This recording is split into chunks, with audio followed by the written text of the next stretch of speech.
What is an auteur? Simple, right? Tarantino, Christopher Nolan, Wes Anderson, Satoshi Kon. Alright, let's dial it back. What defines an auteur? Well, an auteur is a director who exerts a high level of control in the creation of their own film. With enough influence over the creative process of the film, the director can make it their own. This is like stamping their own DNA into the movie.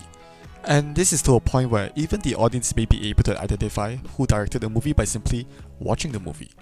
Let's play a game of guess the director with a volunteer and you'll see what I mean.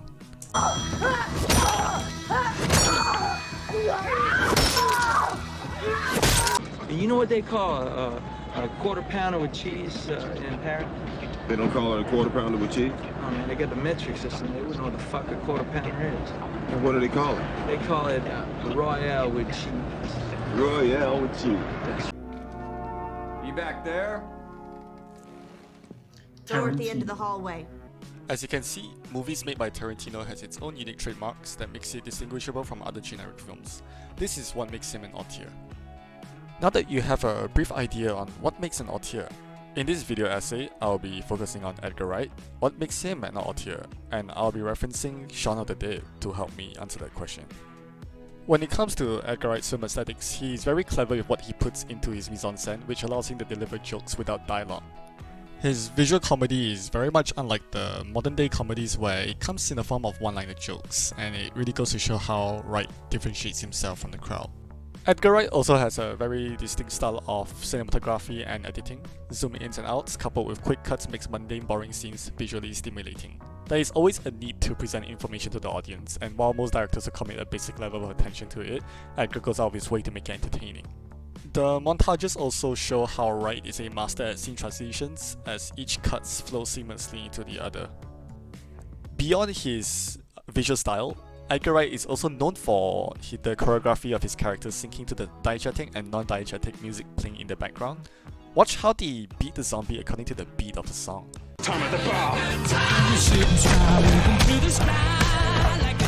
Rather than have the team beat up another zombie just like how we have seen throughout the entire movie, Wright spices up what might have been a very generic scene to an action scene more akin to a stage play where the music plays an important role on the choreography. As such, you can always expect a very fun, well-choreographed scene that syncs up to the music in an Edgar Wright film. I mean, who doesn't enjoy watching a bunch of people cartoonishly beat up a zombie according to the tune of Freddie Mercury's voice?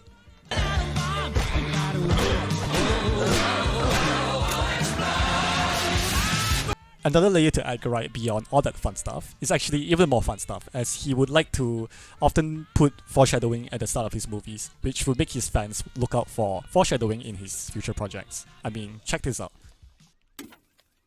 Although no one official is prepared to comment, religious groups are calling it Judgment Day.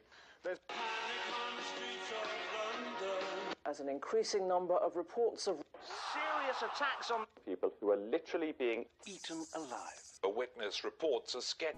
You'll be very hard pressed to find many other films that are as creative as that. But moving on. When it comes to Edgar Wright's discography, many of his films, such as Shaun of the Dead, World's End, Hot Fuzz, Scott Pilgrim vs. the World, there is an overlapping theme of maturity and growing up in those films. So, for example, in Shaun of the Dead, Sean got dumped by his girlfriend because he didn't want to change.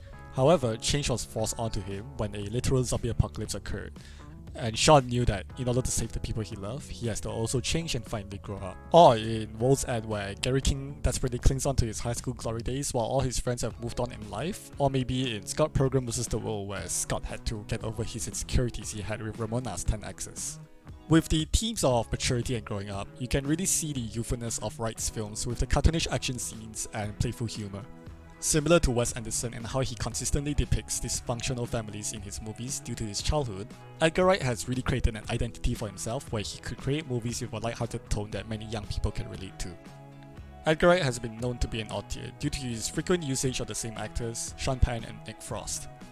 This is possibly due to how these actors are able to deliver a performance exactly to what Edgar has imagined for his film, thus showing how much control he has over the creative process of his film. Beyond the repeated casting of the same actors, Edgar Wright does not employ the same cinematographers or composers for his films, unlike other auteurs such as Nolan or Denis Villeneuve. This is due to Wright's unique way of filming and editing, along with the fact that he likes using licensed music for his music. You don't really need a specific type of composer if your scenes are going to be revolved around Queen, for example. The movies that Wright directs are also typically on the lower end in terms of budget. However, despite the low budget, Wright's movies are still able to pull in hundreds of millions of dollars in the box office. Taking a look at an article by Simonton 2005, it states that cinematic creativity is not limited by the budget, and so long as the movie is not creatively bankrupt, it will definitely draw in copious amount of cash. Moreover, it is also worth noting that the lower the budget, the more creative control a director has due to the fact that there are lesser producers on board. This is a testament to Wright's cinematic prowess, as he is able to draw in crowds without much marketing due to his identity as an excellent filmmaker and an auteur. As a result, audiences will watch the movie simply because he directed it. What we can learn from Edgar Wright is that a strong director should take as much control as they can when creating a film. By getting their hands on every aspect on the film's production, the film becomes a personal creation. Introducing creative and original ideas will help the movie stand out from the crowd. However, only upon bringing those ideas over to the next film and building upon it, that a director begins to create an identity. When the audience become familiar with recurring film techniques and actors, they may start to associate it with a certain director, and this is when a director starts to become an auteur.